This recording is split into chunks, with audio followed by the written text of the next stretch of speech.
Reformata. Shalom, saya Pendeta Bigman Sirait mendirikan tabloid Reformata untuk melengkapi umat Tuhan dalam berbagai aspek sehingga memperkaya pemahaman iman Kristen. Reformata mengupas masalah sosial politik, gereja, tokoh, konsultasi keluarga, konsultasi teologi, dan lain-lain. Dapatkan segera Reformata di toko-toko buku Kristen, counter gereja di kota Anda, atau menjadi mitra Reformata dengan berlangganan dan dapat selalu menghubungi kami di Jakarta melalui telepon 021 392 4229, 021 392 4229, atau melalui HP 0811 991087, 0811 991087. Tabloid Reformata, tabloid kita bersama. Salam sejahtera para pendengar yang terkasih. Selamat bertemu kembali dengan Yayasan Pelayanan Media Antioquia yang didirikan oleh Pendeta Bigman Sirait untuk melayani Tuhan Kepala Gereja melalui media. Untuk memperluas wawasan umat Tuhan, Pamah juga menerbitkan tabloid Kristen Reformata. Dapatkan juga buku-buku karya Pendeta Bigman Sirait dan kaset khotbah yang sudah tersedia puluhan serinya. Semuanya dapat Anda peroleh di toko-toko buku Kristen di kota Anda atau agen Reformata setempat. Seluruh hasil keuntungan penjualan akan digunakan untuk membiayai pelayanan media dan pendidikan di pedesaan melalui Yayasan Mikah yang juga didirikan oleh Pendeta Bigman Sirait. Doakan pelayanan Pama lainnya di 14 stasiun radio di berbagai kota agar terus bertambah dan bertumbuh. Kini tibalah saatnya kita akan menikmati kebenaran firman Tuhan bersama Pendeta Bigman Sirait. Selamat mendengarkan. Tuhan memberkati. Salam sejahtera saudara yang kekasih di dalam nama Tuhan Yesus Kristus. Kembali kita bertemu dan terus kita menjelajah yang berikutnya akibat kejatuhan ke dalam dosa. Ya, di dalam konteks ekonomi. Bagaimana dosa dan ekonomi berhubungan? Kita akan membaca Kejadian pasal 3, 17 sampai 19. Kejadian pasal 3, 17 sampai 19. Lalu firman-Nya kepada manusia itu, karena engkau mendengarkan perkataan istrimu dan memakan dari buah pohon yang telah kuperintahkan kepadamu, jangan makan daripadanya. Maka terkutuklah tanah karena engkau. Dengan bersusah payah engkau akan mencari rezekimu dari tanah seumur hidupmu, semak duri dan rumput duri yang akan dihasilkannya bagimu, dan tumbuh-tumbuhan di padang akan menjadi makananmu. Lalu dikatakan ayat 19, dengan berpeluh engkau akan mencari makananmu sampai engkau kembali lagi menjadi tanah, karena dari situlah engkau diambil, sebab engkau debu dan engkau akan kembali menjadi debu. Saudaraku yang kekasih, manusia jatuh ke dalam dosa dan ekonomi. Bagaimana konteksnya ini? Bagaimana hubungannya ini? Nah, kita melihat seluruh sistem dari dunia ini memang porak-poranda sejak gempa kejatuhan ke dalam dosa. Jadi dosa itu jangan cuma bayangkan kita terpisah dari Allah. Dia merusak seluruh sistem dan tatanan yang indah, yang sempurna, yang baik, yang bagus, yang Tuhan ciptakan.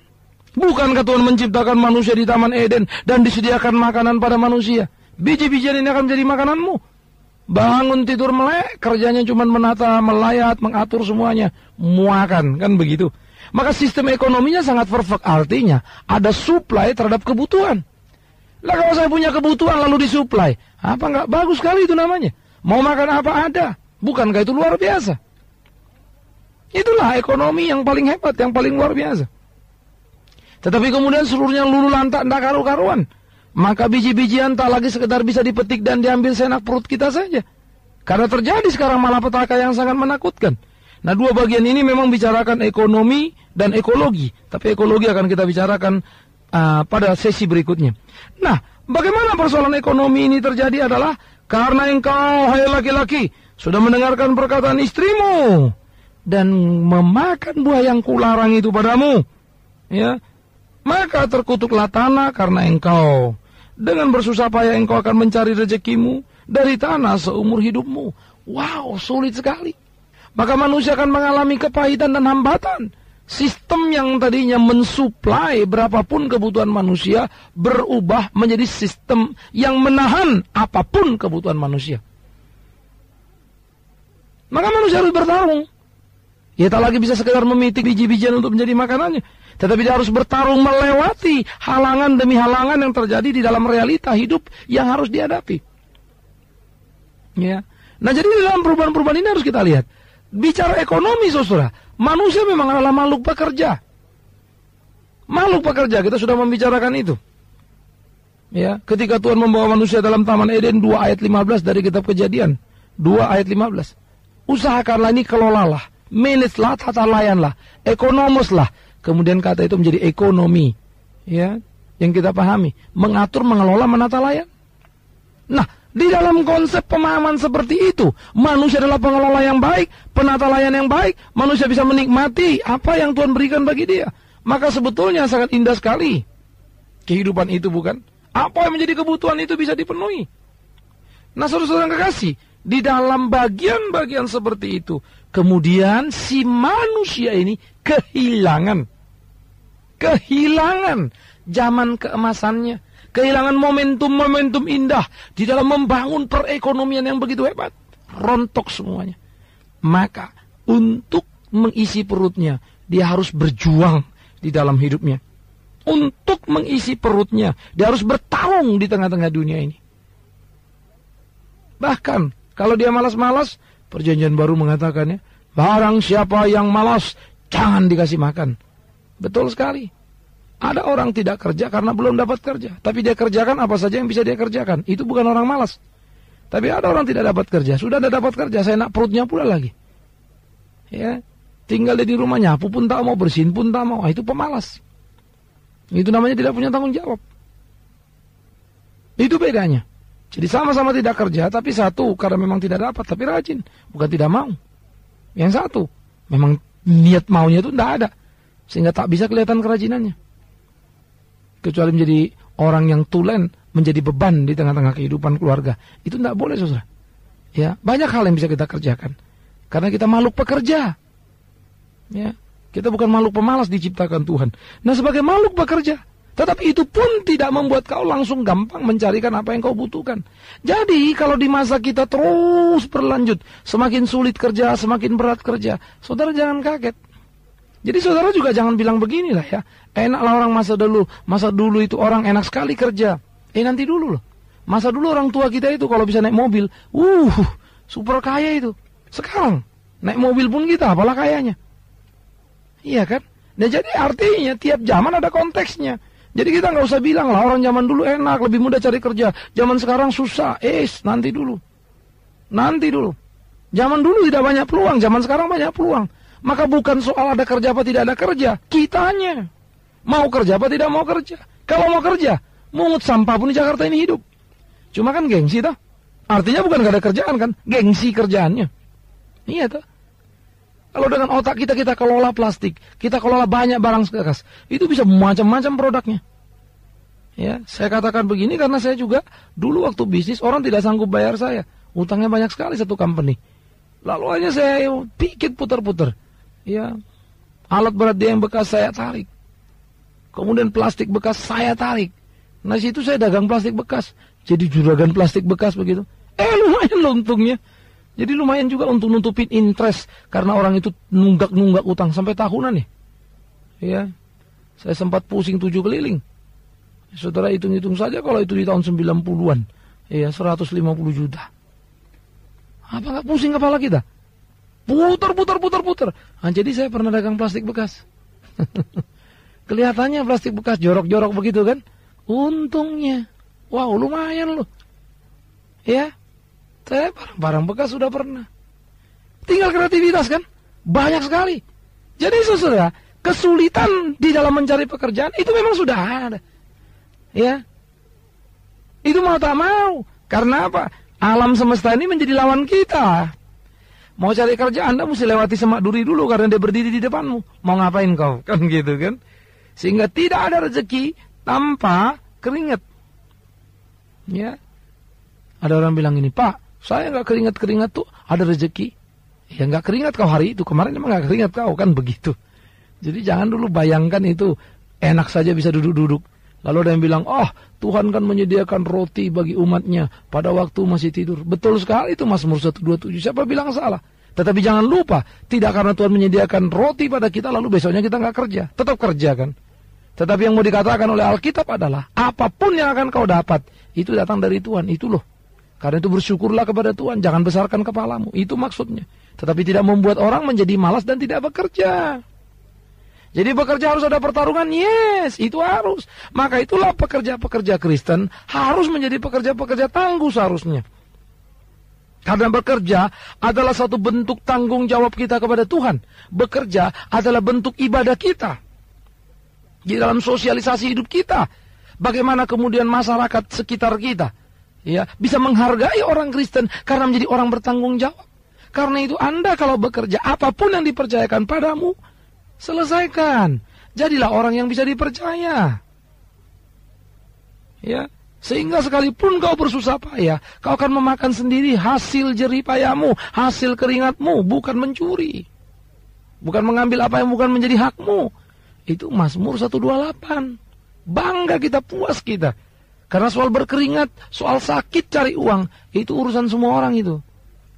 Ya. Urusan orang beriman juga, urusan orang benar juga. Tidak berarti karena dia beriman, tidak karena dia benar, lalu tidak perlu dia kerja. Lalu kedebluk tiap hari jatuh melulu uang ke rumahnya. Enggak, saudara-saudara. Belajarlah baik-baik. Bagaimana kita harus menyikapi dunia dan hidup kita ini.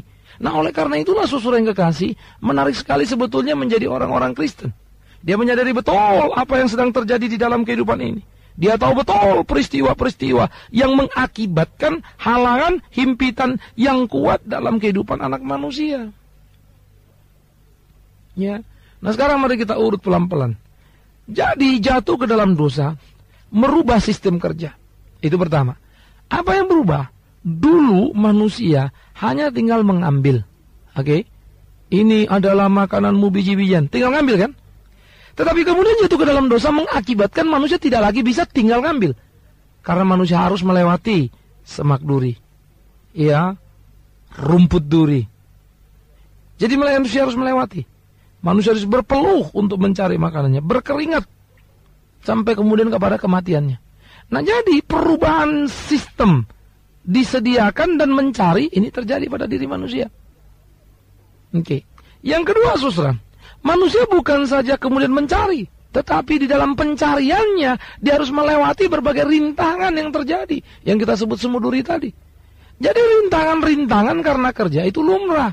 Jadi kalau kau menyerah karena berbagai rintangan dalam pekerjaan, itu artinya Anda mau enaknya saja, tidak menyadari realita hidup yang berat ini, pertarungan yang berat karena memang sudah itu yang terjadi.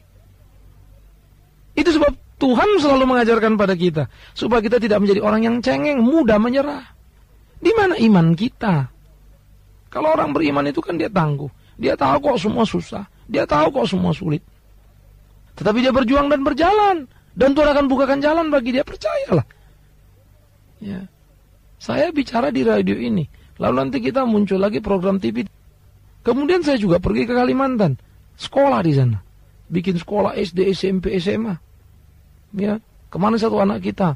Angkatan pertama lulus PMDK. Ya, puji Tuhan. Kita kirim dia sekarang masuk di Untan. Kita beasiswain dia di Untan full. Mikirin itu kan. Capeknya setengah mati. Ya. Kami punya juga channel of blessing. Itu untuk mendukung orang-orang mahasiswa-mahasiswa sekolah teologi. Banyak yang saya kerjakan. Lalu orang akan bilang sama saya, "Loh, banyak bener ya? Berarti banyak uangnya dong Pak ya?" Saya suka sedih. Kita bikin tabloid Reformata. Ya, ada orang bilang, "Kok Pak pendeta bisnis?" Sedih juga saya. Ya, kenapa sedih Pak? Bagaimana lah nggak sedih hati kita? Uang kita keluarnya membuat semua pelayanan itu. Ya, nggak digaji saya. Enggak digaji saya ke Kalimantan sana. Bahkan mau ke Kalimantan pun pakai uang sendiri kok. Nah, karena kita ada minat bikin yayasan. Yayasan kan bukan tempat cari makan, tempat ngasih makan. Kalau nggak punya uang ya jangan bikin yayasan, kan begitu. Itu peraturan yayasan. Yayasan dibikin oleh orang-orang yang punya kelebihan keuangan. Saya kumpul teman-teman mereka punya uang lebih, kumpul. Ya saya juga nggak boleh dompleng lah. Ya, kalau nggak punya uangku lebih bagus kawanku yang membayari tiketku daripada aku ambil dari yayasan. Harusnya kan begitu. Fairnya kan begitu. Ya, kita sudah kerja. Nah lalu pertanyaan muncul loh. Udah kerja banyak gitu nggak ada gajinya, bagaimana makannya? Maaf saudara, Tuhanku sangat kaya, dia punya banyak cara memenuhi kehidupanku. Dan aku sangat percaya Matius 6 ayat 33 itu. Cari dahulu kerajaannya, kerja dululah untuk Tuhan. Maka Tuhan akan mencukupkan bagimu. Karena dia lebih tahu dari aku apa yang kubutuhkan dalam hidupku ini. Ya, yang ku tahu adalah mengerjakan apa yang dia mau. Ya, dia memberkati saya dengan caranya yang limpah. Ada aja jalan rezeki. Ya, itu cara Tuhan.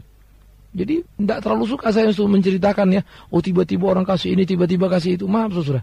Ya, itu cara Tuhan lah itu. Bagiku itu bukan satu hal yang terlalu luar biasa untuk diceritakan. Yang perlu diceritakan adalah bagaimana Tuhan menolong kita bisa melewati berbagai kesulitan dan kita pemenang. Ya, jadi soal uang-uang itu pinggirkanlah dulu itu. Pokoknya satu yang kukatakan, cukup. Itu cara Tuhan, ajaib.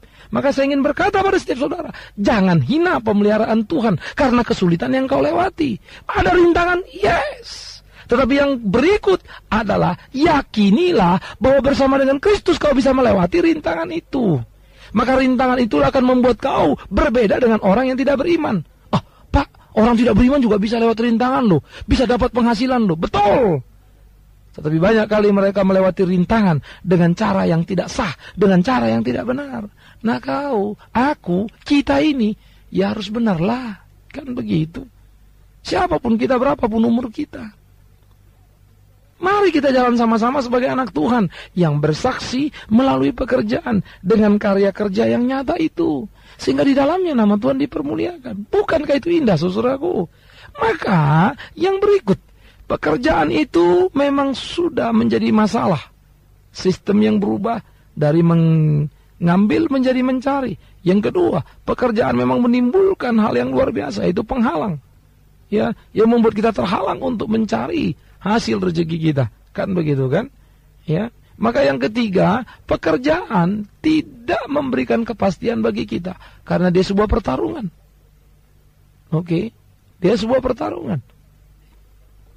Tetapi mari sekarang kita lihat, ketika Kristus menebus dosa kita, maka pekerjaan menjadi sebuah peluang yang mungkin untuk dimenangkan karena Tuhan menolong kita.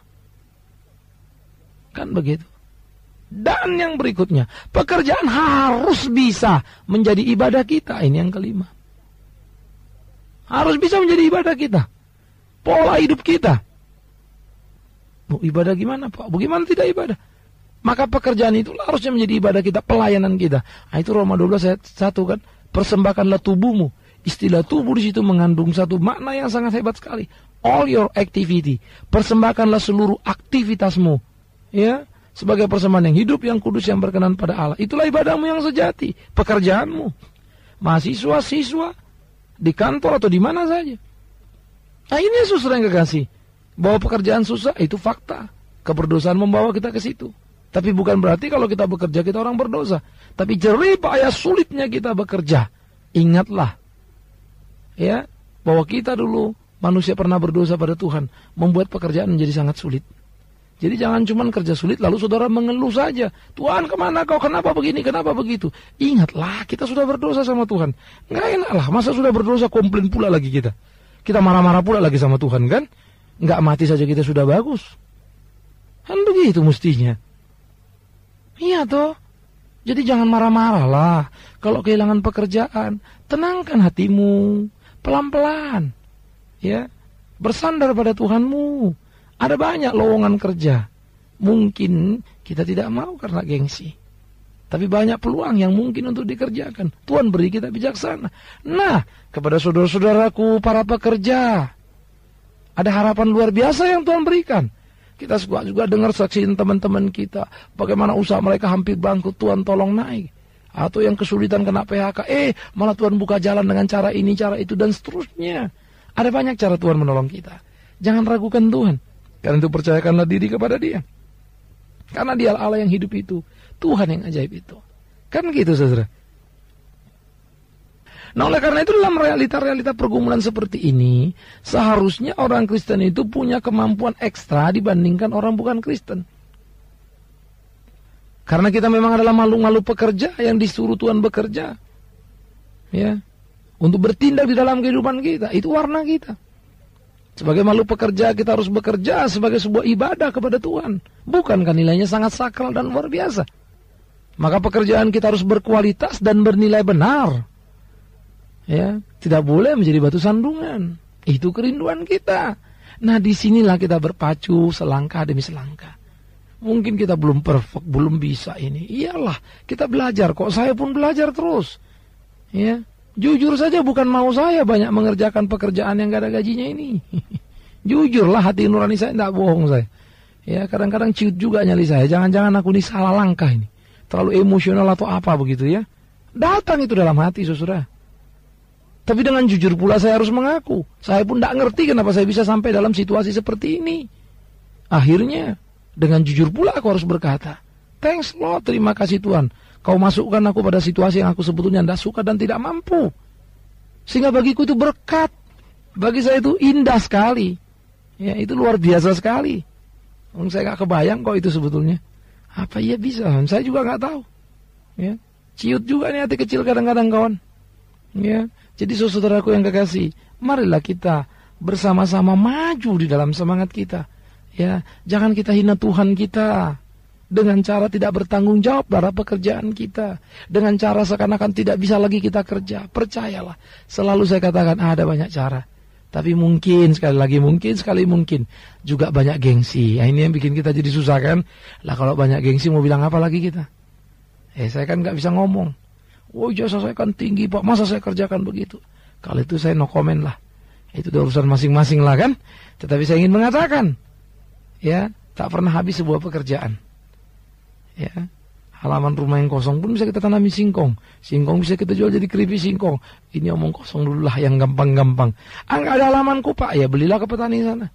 Singkong-singkong atau kentang. Kreatif lah kita bikin kerupuk kentang apa kayak begitu kan. Banyak cara lah. Masih banyak peluang-peluang yang sangat mungkin untuk dikerjakan. Ya. Nah, oleh karena itu saudara yang kekasih, berpeluh kesah, berkeringat, itu mah sudah bagian kita lah. Jadi kreatif bekerja sudah seharusnya lah. Karena apa? Kerja banyak sama durinya. Iya kan? Karena itu kreatif. Jangan menyerah hanya pada satu sisi saja. Nah, saudaraku yang kekasih, dosa memang mengakibatkan kerusakan pada banyak hal. Tetapi pertolongan Yesus Kristus, penebusan atas dosa, itu juga memungkinkan dan membuka banyak peluang bagi hidup kita, bukan? Karena itu mari kita bertarung bersama-sama dalam pertarungan zaman ini, menghadapi realita tanpa tunduk menyerah, tapi boleh berkata, Tuhan terima kasih, aku dimampukan oleh-Mu dan pertolongan-Mu untuk tampil jadi pemenang. Karena itu, selamat berkarya, selamat bekerja, selamat berprestasi. Kiranya Tuhan memberkati-Mu, Tuhan menolong-Mu. Jadilah Laskar Kristus yang tangguh, saudaraku. Puji Tuhan. Angkat wajahmu, ayunkan langkahmu. Mungkin sudah lama mati semangatmu karena tak bekerja. Dan yang kau butuhkan pekerjaan itu, berdoalah baik-baik. Cermatilah. Jangan-jangan banyak peluang mungkin. Tapi kadang kita belum melihat. Atau kadang kita gengsi, biar kita mengubah persepsi dan cara pikir kita. Banyak hal yang bisa dikerjakan yang menimbulkan gairah kehidupan. Doing something, my friend, kan kira-kira begitu ya. Kira Tuhan memberkati kita semua saudaraku. Dimanapun engkau berada, berjuanglah, majulah, dan biarlah pekerjaanmu boleh menjadi ibadahmu. Tuhan memberkatimu. Amin. Kita telah mendengarkan firman Tuhan yang disampaikan oleh Pendeta Bigman Sirait. Bagi Anda yang merasa diberkati dan ingin menjadi mitra PAMA dalam melayani melalui doa, daya, dan dana, silakan menghubungi kami melalui telepon 392-4229, 392-4229, atau melalui SMS di 0811 991087, 0811 991087, atau juga bisa mengikuti website kami di www.tiapama.com, www.tiapama.com. Sampai bertemu kembali di waktu dan gelombang yang sama. Tuhan memberkati.